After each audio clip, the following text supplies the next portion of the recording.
Bienvenue en Avignon. Vous aurez remarqué que je dis en Avignon, d'abord parce que c'est plus joli que de dire à Avignon, ce qui fait un hiatus, et puis surtout c'est un moyen de souligner le statut très particulier de cette ville d'Avignon qui appartenait au comte de Provence, qui se trouvait en terre impériale et en quelque sorte à mi-chemin entre la France et l'Empire.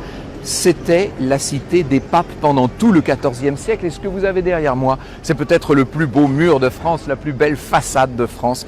Cette extraordinaire architecture du XIVe siècle qui fait penser directement au château vous savez, des visiteurs du soir. C'est exactement l'époque, c'est exactement l'ambiance. D'ailleurs, il faut imaginer la cour pontificale, la curie, les cardinaux, tous leurs services. Il faut imaginer les ouvriers, 600, 800 ouvriers qui jour et nuit travaillent à l'édification de cette chose extraordinaire. C'est le pape Benoît XII qui va être à l'origine de ce palais des papes. Alors, il faut vous dire qu'au départ, Benoît XII voulait rentrer à Rome. Et puis les cardinaux se sont littéralement dressés. Ils ont dit pas question de rentrer à Rome. Inutile de vous dire que le climat, l'atmosphère des bords du Rhône leur convenait très bien. Et finalement, Benoît XII va appeler un architecte français, Pierre Pesson, pour lui demander de réaliser une demeure qui soit à la mesure des papes, qui soit à la dimension de la papauté.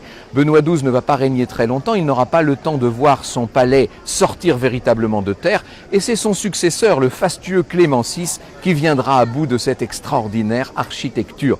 Nous sommes là juste devant la porte de Champeaux. C'était une des 3 portes qui permettaient d'entrer dans cette cour d'honneur du Palais des Papes, et c'est la porte que vous emprunterez lorsque vous allez venir assister à ce spectacle comme il n'y en a pas 2. Ce spectacle des luminescences d'Avignon, signé Bruno Cellier, qui fait littéralement parler, bouger, qui fait s'illuminer et s'embraser les murs du Palais des Papes. C'est un moment unique, c'est le grand moment de l'été, du 12 août au 30 septembre, à 21h15 en français, à 22h15 en anglais. Vous avez entendu l'histoire, et bien maintenant, il faut venir ici la vivre.